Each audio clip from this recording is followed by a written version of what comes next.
Bismillahirrahmanirrahim. Assalamualaikum warahmatullahi wabarakatuh.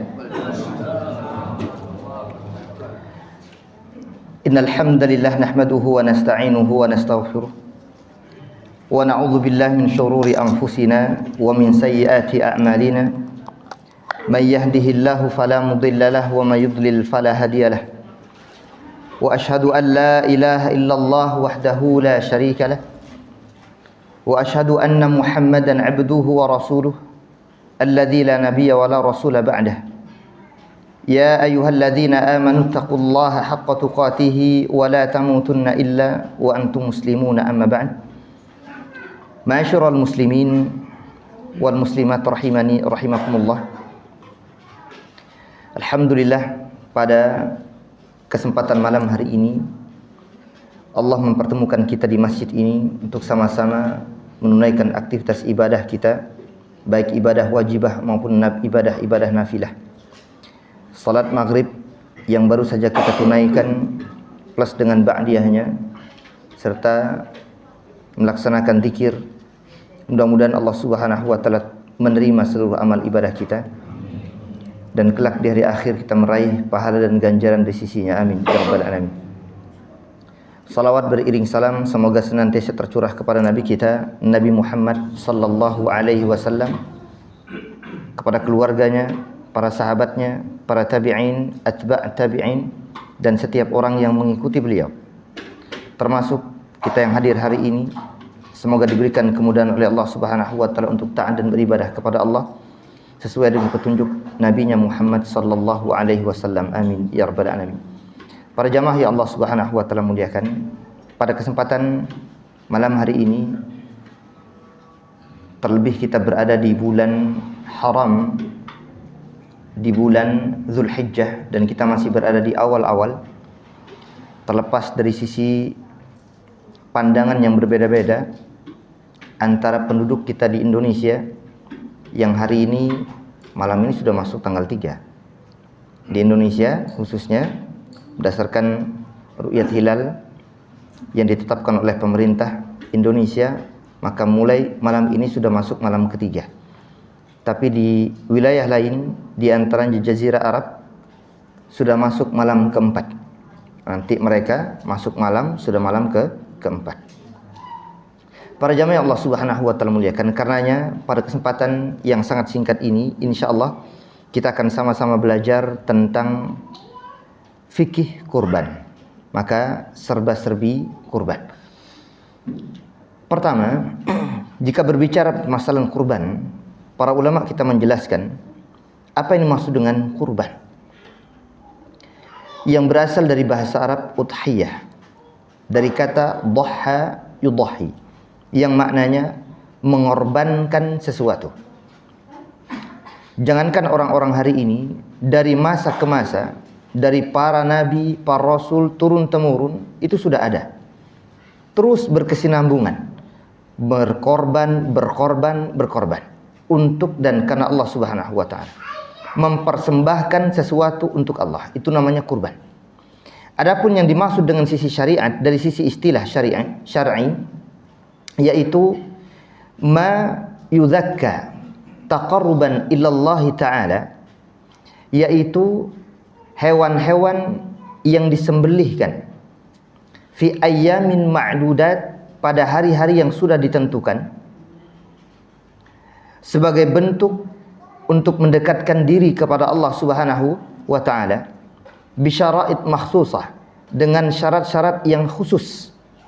Karena nanti ada beberapa hal yang harus diketahui bagi orang yang akan menunaikan aktivitas ibadah kurban. Kapan kurban itu bisa diterima oleh Allah Subhanahu wa taala? Seperti apa hewan-hewan yang sudah ditetapkan? Itu semua sudah dibahas oleh para ulama berdasarkan riwayat-riwayat yang sampai kepada kita hari ini. Nah, karenanya kita fahami, maka berkurban di sini sudah syariat dari masa orang-orang terdahulu, termasuk di masa nabi-nabi sebelum Nabi kita Muhammad sallallahu alaihi wasallam. Bahkan berkurban itu pernah dilakukan oleh Qabil dan Habil. Anak siapa? Anak Nabiullah Adam alaihi salam. Hanya saja kata Allah, fatuqubbila min ahadihima wa lam yutaqabbal minal akhar.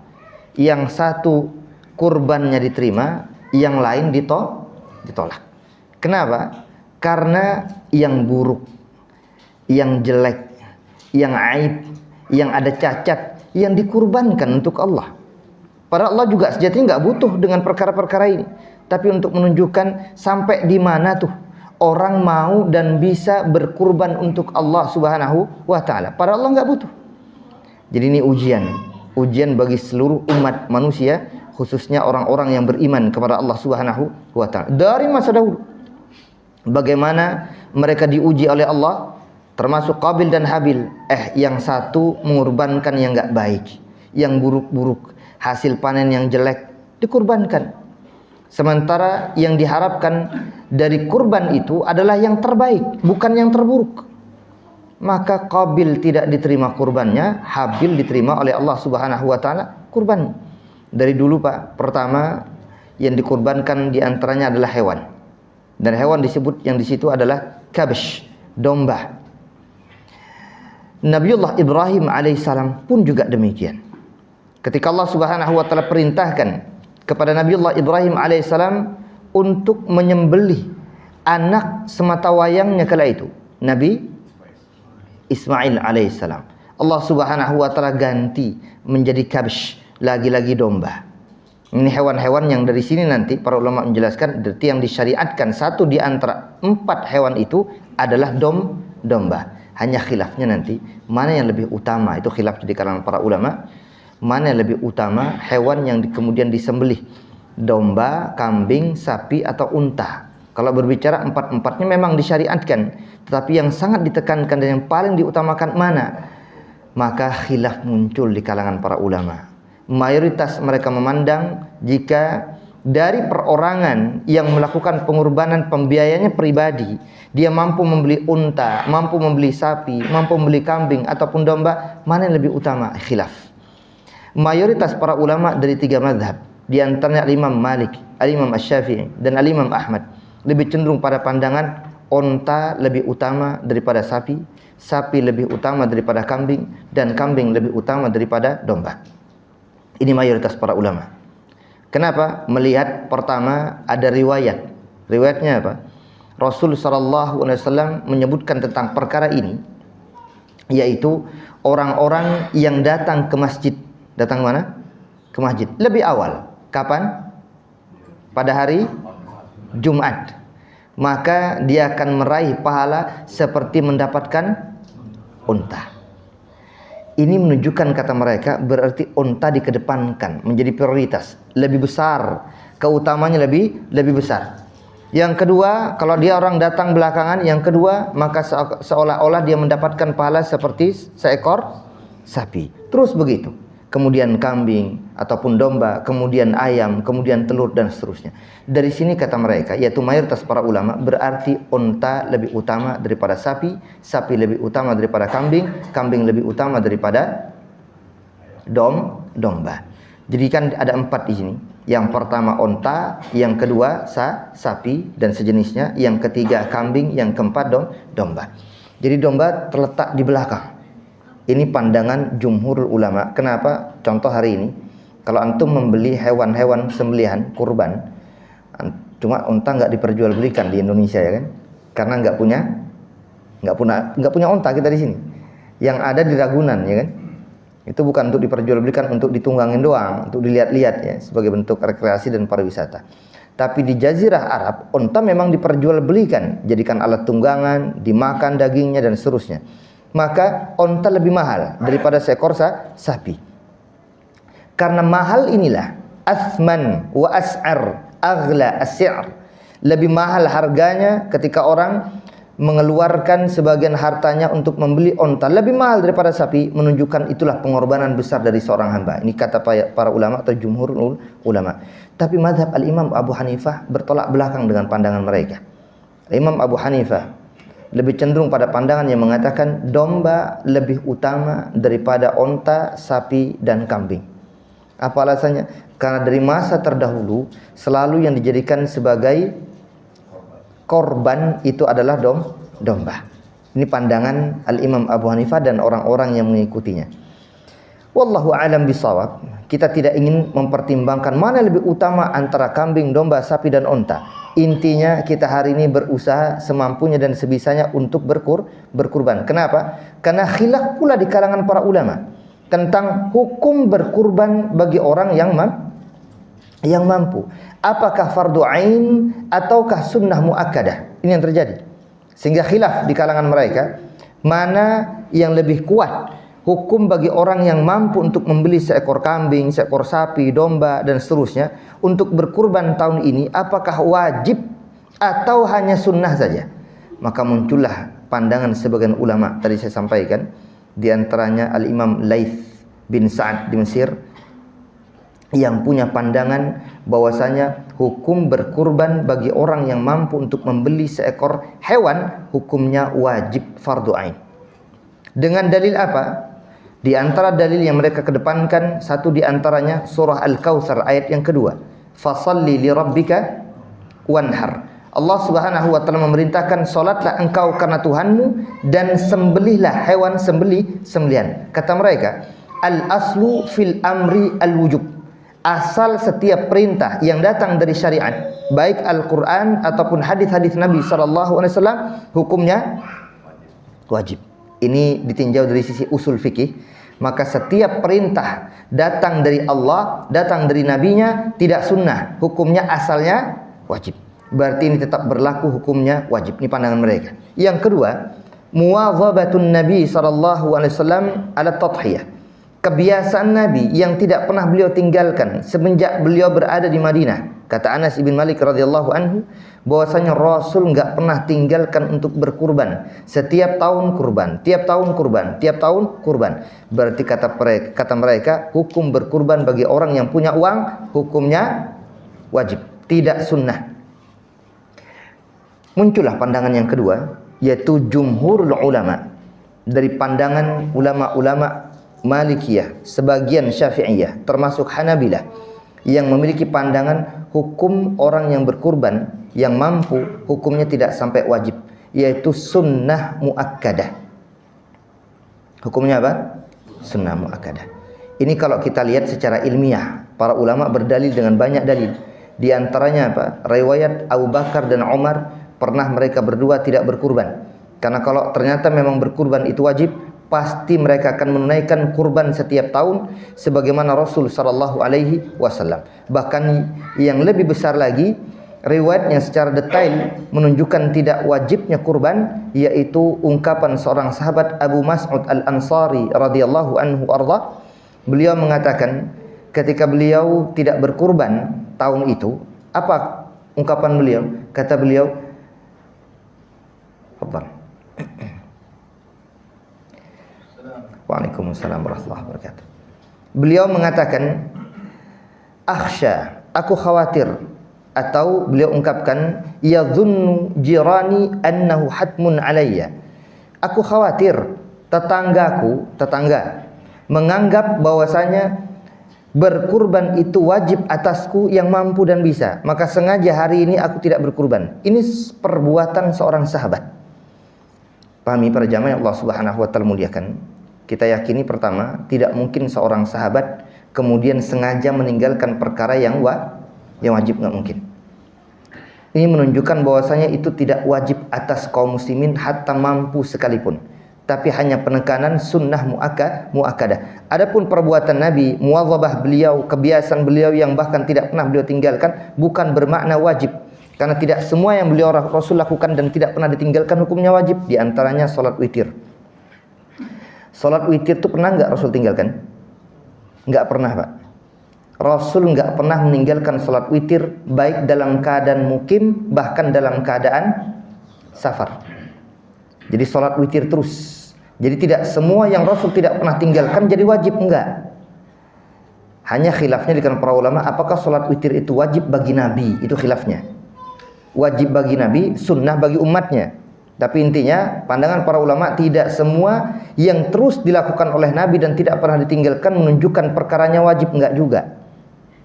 Ini satu di antara yang menunjukkan bahwasanya salat witir yang terus dilakukan oleh Rasul dan tidak pernah ditinggalkan tetapi hukumnya tidak wajib. hukumnya tidak wajib. Maka begitu pula dengan permasalahan berkurban, hukumnya tidak wajib. Ingat, para ulama ketika membahas tentang hukum, jangan kemudian, jangan bertameng dengan hukum-hukum yang sudah ditetapkan oleh para ulama. Hukumnya sunnah, hukumnya makruh, hukumnya haram, hukumnya wajib. Menjadi tameng bagi dia, menjadi pelindung bagi dia untuk tidak berbuat. Ini yang keliru. Apa contohnya? Ketika seorang Pak Haji ditanya, Pak Haji kok nggak berkurban tahun ini? Apa kata dia? Beberapa tahun silam sudah pernah kurban, Pak. Beberapa tahun silam sudah pernah kurban. Dan kurban kan cuma hanya sunnah saja. Maka tahun ini nggak usah kurban deh. Jadi ini cuma hanya berlindung dengan hukum-hukum yang sudah ditetapkan oleh para ulama. Lantas bagaimana sebaiknya? Seorang muslim berusaha untuk berkurban setiap tahun. Jangan kemudian karena hukumnya hanya sunnah muakkadah saja, baru lantas kemudian enggan untuk berkurban padahal dia mampu untuk berkurban. Sehingga wajar jika sebagian ulama kemudian cenderung untuk mengatakan wajib. Ditambah dengan tambahan dalil, apa diantara dalilnya? Kata Rasulullah SAW, dan hadis ini dianggap hadis yang hasan, terangkat derajatnya, dan ini pandangan yang kuat, yaitu man kana lahu sa'ah wa lam yudahhi fala yaqrabanna musallana. Kata Rasulullah SAW, siapa saja yang ada kemampuan, ada apa? Kemampuan, keluasan rezeki, kelapangan rezeki, hartanya banyak melimpah, duitnya ada 10 juta, 20 juta, 100 juta di rekening dia. Banyak duitnya, nggak ada kebutuhan. Kemudian dia sengaja tidak berkurban, maka diancam oleh Nabi SAW. Fala yaqrabanna musallana, maka jangan dekat-dekat dengan musalla kami. Kalimat musalla ini Pak, nanti muncul dua makna. Pertama, bisa bermakna tempat ibadah sholat Idul Adha. Musalla, tempat sholat Idul Adha. Sebagian lagi memandang, oh bukan hanya tempat sholat Idul Adha, pokoknya setiap masjid. Setiap apa? Masjid. Karena berasal dari kata shalla yusalli, yang nanti isim makannya musalla, tempat orang sholat. Maka umum sholat duhur, asar, maghrib, isya, subuh juga musalla, tempat orang sholat. Maka sebagian ulama cenderung pada pandangan ini, tapi sebagian lagi memandang bukan. Jadi masuk musalla di sini adalah madzbah, tempat penyembelihan hewan kurban, yang itu dilakukan di tempat sholat Idul Adha, sebagaimana biasa Rasul sallallahu alaihi wasallam lakukan dan para sahabatnya, di mana mereka sholat Idul Adha, disitulah mereka lakukan penyembelihan hewan kurban. Yang nanti ditarik maknanya apa itu? Uang punya, tahun itu dia nggak berkurban, tiba-tiba, ini bahasa orang-orang hari ini ya, tiba-tiba merengek-rengek meminta sama DKM, panitia kurban, minta kupon. Dekat-dekat dia dengan tempat penyembelihan hewan kurban. Contoh misalkan kalau di masjid ini nggak tahu di sini ada penyembelihan nggak? Anak nggak dapat informasi. Pokoknya wallahu alam apakah ada atau tidak di sini. Tapi misalkan ada, mungkin diletakkan di sana penyembelihan, misalkan ya ada tanah yang mungkin lapang, dilaksanakan sholat Idul Adha misalkan di situ. Kemudian dilakukan penyembelihan hewan kurban. Ini orang tinggal di sekitar sini, hartanya banyak, rumahnya gedongan, megah, mobilnya banyak, mewah-mewah. Tapi tahun ini dia nggak berkurban. Tiba-tiba datang ke panitia kurban, Pak, ada kupon nggak? Paham maksudnya? Duit ada, tapi nggak berkurban, malah merengek-rengek minta kupon. Datanglah ke tempat mazbah tadi, tempat musalla. Ini dilarang oleh Rasul. Dia punya harta nggak berkurban, tiba-tiba minta-minta daging kurban. Ini yang dimaksud diantar maknanya. Fala yaqrabanna musallana, jangan dekat-dekat tempat sholat Idul Adha, jangan dekat-dekat tempat penyembelihan kurban untuk merengek-rengek minta daging kurban. Duitnya banyak, kecuali orang nggak punya, wajar kalau kemudian ada kupon nggak, misalkan gitu ya. Emang dia nggak punya harta untuk menyembelih hewan kurban. Ini diantara ancaman keras dari Nabi SAW. Meskipun lagi-lagi wallahu a'lam bishawab, memang pandangan yang lebih rajih, tidak sampai derajat wajib, dan ini pandangan mayoritas para ulama. Hanya saja jangan kemudian menganggap remeh dan kecil urusan kurban, sehingga kadang karena dengan dalil sunnah lantas tidak berbuat. Adapun ungkapan sebagian sahabat tadi, ini sekedar penekanan bahwasanya hukumnya memang tidak sampai wajib. Tidak sampai wajib, tetapi tetap disunnahkan dan setiap tahun berlaku. Jangan merasa tahun lalu sudah pernah kurban, hari ini meskipun duitnya banyak, lantas enggak berkurban. Ini yang banyak terjadi kepada sebagian kaum muslimin. Di pedesaan-pedesaan, padahal duit mereka juga banyak, tapi kadang sengaja enggak berkurban.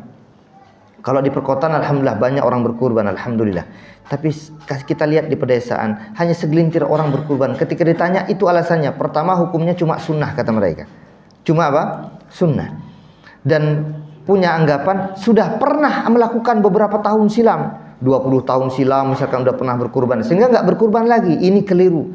Karena apa? Karena Nabi SAW senantiasa berkurban ketika beliau tinggal di kota Madinah. Dari awal sampai beliau wafat, kurban terus tiap tahun. Makanya bisa jadi 9 kali atau 10 kali berkurban. Karena beliau menetap 10 tahun di kota Madinah. Maka ini riwayat yang sampai kepada kita bahwasanya meskipun hukum kurban diperselisihkan oleh para ulama, tapi kita yang memiliki harta jangan malas dan jangan enggan untuk berkurban. Maka berkurbanlah. Karena bagaimanapun keutamaannya sangat besar di sisi Allah Subhanahu wa taala. Kata Rasul sallallahu alaihi wasallam, meskipun riwayat ini masih diperselisihkan oleh para ulama, amila adamiyun min amalin, tidaklah seorang anak cucu Adam melakukan satu amalan apapun itu. Kapan? Yauman nahri, pada hari penyembelihan. Kapan hari penyembelihan itu? 4 hari. Kapan saja? Tanggal 10, 11, 12, 13. Jadi ada sekitar 4 hari 3 malam. 4 hari 3 malam. Kapan melaksanakan penyembelihan? Boleh di siang hari, boleh di malam hari. Tetapi tentu yang paling banyak dilakukan terjadi pada siang hari. Kenapa? Paling jelas, paling kelihatan, agar nanti enggak remeng-remeng ketika nyembelih. Meskipun boleh dilaksanakan di waktu malam, di siang hari itulah yang paling utama. Terlepas dari perbedaan para ulama tafsir ketika menjelaskan dan menafsirkan ayat wal fajri walayalin asyr. Allah Subhanahu wa taala bersumpah atas nama waktu fajar. Kapan? Pada bulan Dzulhijjah. Walayalin asyr, dan Allah bersumpah demi 10 malam. Tapi khilaf Pak di kalangan para ulama, apa yang dimaksud ayat ini? Apakah ayat ini berbicara tentang bulan Dzulhijjah atau berbicara tentang bulan Ramadan? Pandangan yang bagus itu pandangan Syekhul Islam Ibn Taimiyah. Beliau kompromikan para ulama yang silang pendapat dalam kasus ini. Kata beliau, kalau berbicara siang maka penekanannya ada pada bulan Dzulhijjah. Karena pada bulan Dzulhijjah itulah nanti sesuai dengan hadis-hadis Nabi SAW yang lain, ma min ayyamin al-amalu salih fihinna ahabbu ilallah min hadhil ayyam al-ashr. Kata Rasulullah SAW, tidak ada hari-hari yang lebih Allah cintai, yang lebih Allah Subhanahu wa taala sukai amalan-amalan soleh yang dilakukan di dalamnya jika dibanding dengan 10 awal bulan Dzulhijjah, yaitu 10 awal bulan Dzulhijjah dari tanggal 1 sampai tanggal 10. Enggak ada amalan yang lebih dicintai oleh Allah. Dari hadis ini, kata Ibnu Taimiyah rahimahullah taala, berarti amalan penyembelihan hewan kurban itu yang dilaksanakan di waktu siang, maka terjadinya pada waktu siang itu adalah awal 10 Dzulhijjah. Ini yang diutamakan. Tapi kalau berbicara malam, maka malam itu adalah 10 terakhir bulan Ramadan. Kenapa alasannya? Karena Allah Subhanahu wa taala mengatakan Lailatul Qadri khairun min alfi syahr. Kan malam, berbicara malam masalahnya. Maka kalau berbicara malam secara khusus, di 10 terakhir itulah malam-malam terbaik, dan puncaknya adalah ketika seseorang berhasil dan bisa melakukan satu amalan ibadah pada Lailatul Qadar. Karena Lailatul Qadar lebih utama perbuatan amal ibadah seseorang daripada dia beribadah selama 1000 bulan. 1000 bulan itu kira-kira berapa tahun? 83 atau 84 tahun lah kira-kira. 83 tahun lewat 4 bulan kira-kira. Jadi orang beribadah enggak berhenti-berhenti 83 tahun, masih kalah dengan orang yang beribadah di satu malam doang. Yang dia dapatkan keutamaan itu dikenal dengan Lailatul Qadar. Nah, karenanya di sini bagus ya. Jadi kompromi yang sangat bagus dari Syekhul Islam Ibn Taimiyah untuk mendudukan ayat walayalin ashrin, yaitu demi malam yang 10. Maka kalau siang adalah Dzulhijjah, kalau malam adalah terakhir 10 terakhir dari bulan Ramadan. Artinya orang semangat untuk beribadah di malam-malam tersebut, dan orang semangat beribadah di siang-siang hari di bulan Dzulhijjah. Makanya nanti banyak sekali amalan-amalan yang bisa dilakukan di bulan Dzulhijjah. Di antaranya puasa, boleh berpuasa dari tanggal 1 sampai tanggal 9. Permasalahan muncul di tengah-tengah kita hari ini itu adalah khilaf di kalangan para ulama dalam menetapkan puasa Arafah. Mungkin bukan khilaf pada penetapan tanggal satunya, tapi penetapan pada hari Arafahnya itu yang khilaf. Karena apa? Karena memang nas sharihnya Rasul mengatakan siyam yaumi Arafah, puasa hari Arafah. Jadi kalimatnya hari Arafah. Apa maksud hari Arafah? Berarti berkenaan dengan aktivitas orang-orang yang wukuf di Arafah. Ini pandangan sebagian ulama. Sebagian asatidzah kita juga cenderung pada pandangan ini. Sehingga nanti puasanya mengikuti puasanya orang-orang yang ketika mereka sedang wukuf di Arafah. Ketika orang-orang jamaah haji wukuf di Arafah, maka orang-orang di luar jamaah haji seperti kita di Indonesia atau di negara-negara lain yang tidak melaksanakan ritual aktivitas ibadah haji, maka mereka mengikutkan puasanya dengan aktivitas orang-orang yang sedang wukuf di Arafah. Ini sisi pendalilan mereka, dan ini juga kuat. Meskipun saya tidak cenderung pada pandangan ini, saya lebih cenderung pada pandangan at-tasi' min Dzulhijjah, yaitu pada tanggal. Jadi hari yang dimaksud adalah at-tarikh, tanggal. Dimulai yaitu karena bagaimanapun yang berbicara siyam yaumi Arafah selalu berkenan juga dengan tanggal 9-nya. Jadi selalu berkenan dengan tanggal. Sementara penetapan tanggal di sini tidak bisa sama antara satu negeri dengan negeri lain. Dan ini yang difatwakan oleh banyak para ulama termasuk di Jazirah Arab. Syekh Muhammad bin Shalih Al-Utsaimin rahimahullah taala ketika beliau ditanya bagaimana sikap muslim-muslim di luar negeri al-balad al-haram al-makki wal madani, di luar tanah Makkah dan Madinah, seperti mungkin di Indonesia atau mungkin di Eropa atau mungkin di tempat-tempat lain, di negeri lain. Kata beliau, hendaknya mengikuti ketetapan matlak setempat. Jadi untuk menetapkan, lihat, ini ulama Saudi. Jadi ulama Saudi, Syekh Muhammad bin Shalih Al-Utsaimin rahimahullah taala cenderung pada pandangan sesuai dengan matlak negerinya masing-masing. Sehingga konsekuensinya semua sama. Dari 1 sampai 9 dianjurkan puasa sunnah, termasuk tanggal 9-nya, tanggalnya. Kemudian masuk tanggal 10-nya nanti melaksanakan ibadah salat Idul Adha, dan di plus juga langsung dengan penyembelihan hewan kurban. Dimulai dari situ. Tapi kalau mengikuti pemerintah Saudi yang akan banyak kesukaran, iya orang hari ini mungkin mudah. Setiap kejadian di seluruh seantero dunia, dimanapun terjadi detik yang sama, orang bisa dapatkan informasi. Terjadi di Amerika detik ini, orang bisa langsung calling-callingan. Bahkan langsung live, bisa nggak? Bisa. Tapi kalau kita tarik ke masa-masa orang terdahulu, sebelum terjadinya adanya alat-alat komunikasi hari ini, bagaimana mereka bisa dapatkan informasi bahwasanya hari ini tanggal 1 Dzulhijjah, besok tanggal 2, besoknya lagi tanggal 9, tanggal 10, sehingga bisa melaksanakan aktivitas ibadah siyam yaum Arafah yang berkenan dengan wukufnya jamaah haji di Arafah. Baik di masa Rasul, para sahabat, para tabi'in, atba'at tabi'in, terus generasi 4 madhab dan seterusnya. Bagaimana mereka harus mendengarkan informasi dari Jazirah Arab di Mesir misalkan. Itu informasi datang sampai pada mereka hampir sebulan baru nyampe. Kalau ingin ikut misalkan di masa itu, misalkan nih orang-orang Mesir, nggak usah di Indonesia nggak tahu kapan sampainya informasi itu. Kalau di masa itu ya, kita Mesir aja disebutkan Mesir itu kira-kira perjalanan orang-orang menempuh perjalanan itu hampir sebulan dari Makkah ataupun dari Madinah ke Mesir itu dulu. Kalau sekarang kan live bisa, sekarang memang, tapi dulu bagaimana tuh? Maka kalau dikatakan harus sesuai dengan pemerintah Saudi untuk mendapatkan informasi kapan mereka wukuf, sementara tanggal 1, 2, 3, 4, 5, 6, 7, 8, 9 misalkan, sampai informasinya baru hampir sebulan datang. Apa yang terjadi? Udah kelar jamaah haji melaksanakan ibadah haji. Baru kemudian orang menetapkan kita akan melaksanakan ibadah puasa Arafah. Ini enggak pas. Sehingga apa yang terjadi? Setiap wilayah menetapkan dalam matlaknya mereka masing-masing, menetapkan tanggal 1, 2, 3, 4 dan seterusnya, dan dari situlah pelaksanaan ibadah itu berlangsung. Puasa Arafahnya sesuai dengan matlak masing-masing, ibadah salat Idul Adhanya pun juga demikian, penyembelihan hewan kurbannya pun juga demikian. Maka ini pandangan yang lebih cenderung kepadanya, dan ini insyaallah yang lebih kuat. Tetapi tetap ini masuk ranah khilafiyah di kalangan para ulama. Yang satu berdasarkan dalil yang tadi saya sampaikan, termasuk al-hajju Arafah, dengan sebagai penguat kata mereka bahwasanya pelaksanaan ibadah haji itu mau tidak mau harus dilaksanakan, di antaranya adanya wukuf di padang Arafah.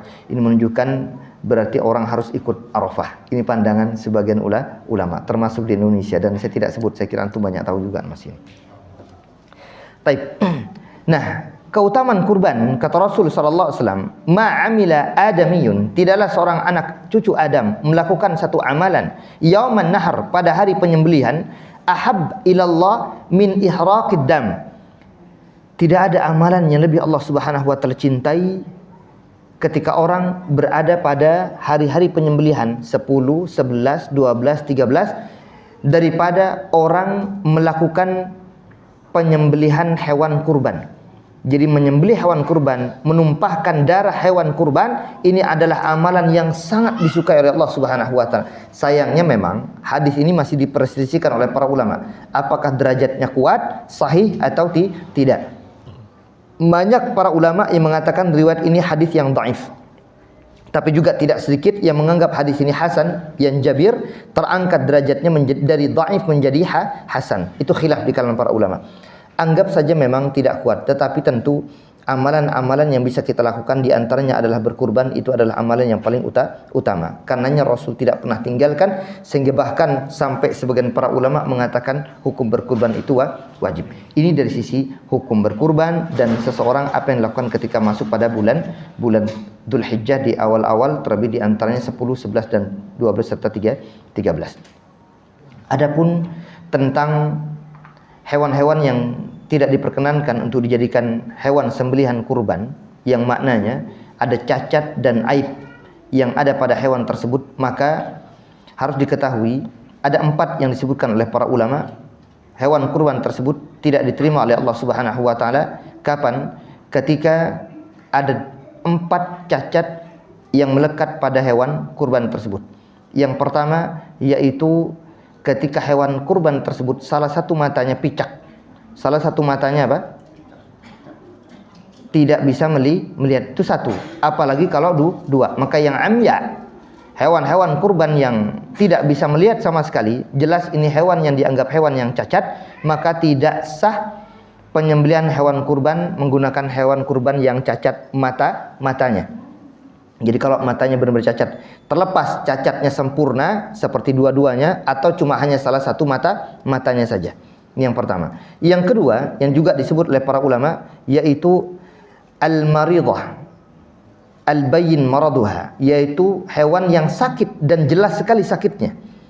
Jadi bukan tidak kelihatan sakitnya, tapi jelas, sampai kayak lumpuh, nggak bisa bergerak, nggak bisa bangun misalkan, karena memang sakit ini hewan. Maka hewan semacam ini tidak bisa dijadikan sebagai hewan sembelihan kurban. Kalau dilaksanakan penyembelihannya, maka tetap halal daging hewan ini untuk dikonsumsi, tetapi tidak termasuk dalam pengorbanan. Jadi pahalanya tidak sama, dianggap daging sedekah, daging sembelihan sedekah saja. Yang ketiga yaitu hewan yang kemudian berjalan pincang karena salah satu kakinya dari yang 4, depan atau belakang atau satu misalkan, pincang, sakit. Kalau kelihatan jalannya sudah mulai doyong-doyong, miring-miring, pincang-pincang, maka jelas ini hewan tidak bisa dijadikan sebagai hewan kurban. Maka kita harus teliti nanti ketika membeli hewan-hewan kurban, bahwasanya jangan membeli hewan kurban yang dalam kondisi cacat, di antaranya kakinya, yang menyebabkan jelas pincang, tidak bisa berjalan atau berjalannya sedikit bergoyang-goyang. Yang keempat yaitu hewan yang hazilah, yang sangat kurus sekali, seakan-akan tidak memiliki sum-sum. Kalau sudah jelas ceking, nggak ada sama sekali perutnya, kurus sekali gitu ya. Beda dengan sebagian antum yang mungkin hari ini kelihatan gede besar gemuknya, itu pas kalau untuk disembelih ya kan. Jadi hewan-hewan yang kurus, yang ceking, yang nampaknya tidak memiliki sum-sum, malah ya, lemah, nggak kelihatan gitu, nggak ada dagingnya gitu, kurus banget, maka ini juga nggak bisa dijadikan sebagai hewan kurban. Maka 4 ini saja yang dibatasi oleh para ulama. Adapun hewan yang mungkin tanduknya patah, telinganya mungkin putus dan semacamnya, ada memang dalil-dalil yang melarang, tetapi para ulama menjelaskan hadis-hadis semua itu tidak terangkat sampai derajat sahih, bahkan hasan sekalipun, derajatnya dhaif. Karenanya mereka tidak melihat sehingga hanya dihukumi makruh. Jadi kalau misalkan ada telinganya putus, ada mungkin tanduknya patah, maka ini tidak menyebabkan tidak sahnya kurban. Tetap hewan kurban itu dianggap sah penyembelihannya dan dianggap hewan kurban, cuma derajatnya turun sedikit. Karena apa? Karena yang dianggap hukumnya makruh, tidak merusak kepada absah dan sahnya penyembelihan hewan kurban. Jadi tetap boleh dilaksanakan. Apalagi selain itu, maka entah yang karena bunting misalkan atau mungkin ekornya ada yang putus gitu ya, ekornya, maka jelas lebih-lebih tidak merusak dan bahkan tidak masuk kategori yang dimakruhkan oleh sebagian para ulama. Cuma sebagian lagi memandang kenapa kok nggak cari yang lebih bagus. Jadi disinilah kita dianjurkan untuk mencari hewan kurban yang paling bagus, yang paling baik. Adapun jika misalkan terjadi kasus, apa kasusnya? Syekh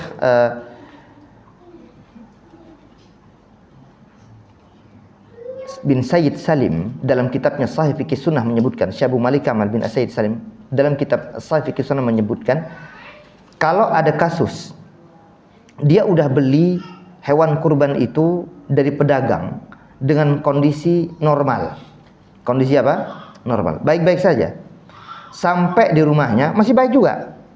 Sampai kemudian terjadi sesuatu yang sama-sama tidak diinginkan. Entah lagi ngasih makan, qadarullah apa? Tiba-tiba jatuh karena mungkin licin. Akhirnya apa? Agak sedikit pincang. Jadi ketika berjalan tuh hewan sedikit pincang. Kalau bukan karena keteledoran bagi orang yang memilikinya atau adanya kesengajaan membuat hewan tersebut pincang, kalau tidak sengaja, para ulama menjelaskan maka tetap sah untuk dijadikan hewan sembelihan kurban. Selama dengan syarat apa? Dari awal pembelian hewan kurban dalam kondisi baik. Tapi kalau dari awal kondisinya memang sudah sakit, kondisinya sudah pincang, maka otomatis ini yang dianggap tidak sahnya hewan kurban. Dia hanya dianggap hewan daging sembelihan biasa, ya, daging hewan sembelihan biasa, bukan kurban. Maka diperhatikan ini, kalau memang dari awal dalam kondisi normal, tiba-tiba sudah kita miliki, sudah disiapkan untuk menjadi hewan kurban, dibeli tanggal 1, tanggal 2 dan seterusnya, qadarullah masuk pada hari H ingin disembelih, tiba-tiba apa? Muncul, entah tiba-tiba patahkah sedikit kakinya atau putuskah area mananya dan seterusnya, maka tetap para ulama menjelaskan dianggap sebagai hewan sembelihan kurban. Tetapi kalau dia mampu untuk membeli lagi, ini lihat penekanannya, kalau dia mampu untuk membeli hewan lain yang lebih baik dan lebih utama, ini lebih diutamakan. Tapi bukan berarti hewan ini tidak sah, tetap sah untuk dijadikan hewan sembelihan kurban. Hanya saja kalau dia mampu untuk bisa membeli hewan kurban lain, ini lebih diutamakan sebagaimana ungkapan para ulama. Jadi kasusnya itu. Adapun kalau memang dari awal apa? Sakit, atau dari awal memang sudah ada masalah, ada aib, ada cacat pada hewan ini, maka hendaknya jangan dibeli. Kalau antum masih memaksakan membeli, maka khawatir tidak dianggap sah hewan kurban yang antum lakukan. Kemudian kita masuk pada hewan kurban yang kemudian didistribusikan ataupun dialokasikan ke beberapa tempat. Ini memang terjadi silang pendapat di kalangan para ulama kita. Bukan dagingnya, tapi memang dia berkurban ke tempat yang jauh, di wilayah bukan di mana dia tinggal. Sebagian ulama, termasuk Syekh Muhammad bin Shalih Al-Utsaimin, lebih cenderung melarang perbuatan ini. Apa alasannya? Karena akan banyak hikmah-hikmah yang tidak dia dapatkan. Kalau dia misalkan memberikan 3.500.000 diberikan kepada salah satu DKM ataupun panitia kurban di wilayah mana, Papua, Irian dan semacamnya, atau jauh lah, Kalimantan, Sumatera, Sulawesi, bukan di wilayah di mana dia tinggal, 3.500.000 untuk beli kambing, atau mungkin punya uang 25 juta, 30 juta diberikan kepada pihak panitia kurban untuk diberikan seekor sapi dan kemudian dikurbankan atas nama dia di wilayah tersebut. Memang saya lebih cenderung mengatakan pada pandangan yang mengatakan sah sebagai hewan kurban. Hanya sangat banyak kekurangan dan kehilangan keutamaannya. Apa di antara kehilangan keutamaan dari orang yang berkurban dengan cara semacam ini? Dia akan kehilangan, pertama, dia tidak bisa menyembelih hewan itu sendiri. Satu. Yang kedua, dia tidak bisa memanfaatkan hewan kurban sebagaimana Rasul perintahkan. Karena Rasul perintahkan, wa at'imu, dan kalian memberikan makan kepada orang-orang, kulu, dan kalian makan itu hewan sembelihan, waddakhiru, dan kalian simpan. Kalau kita berikan sebagian harta kita ke tempat yang jauh di sana, kemudian dikurbankan di satu wilayah tersebut, maka kita tidak bisa memakan dari daging tersebut, tidak bisa menyembelih secara langsung, tidak bisa menyaksikan secara langsung hewan itu disembelih. Lihat, ini beberapa kekurangannya. Dan tentunya juga ada konsekuensi lain. Apa konsekuensi lainnya? Ketika kita tidak tahu kapan disembelihnya, terkena larangan Rasul sallallahu alaihi wasallam, tiba-tiba kita mencukur kumis, mencukur rambut, menggunting kuku. Karena kata Nabi sallallahu alaihi wasallam, man arada an yudhhiya.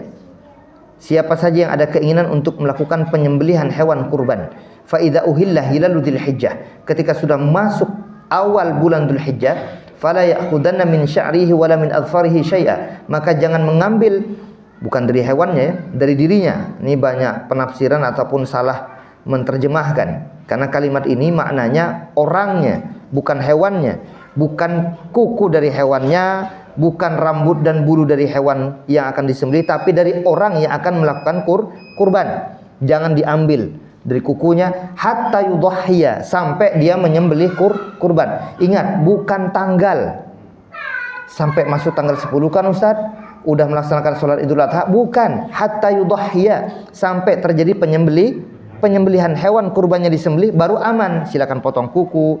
Masalahnya kalau jauh, dia mungkin untuk dapatkan konfirmasi, Pak Ustadz sudah dipotong apa belum tuh hewan kurban saya di sana.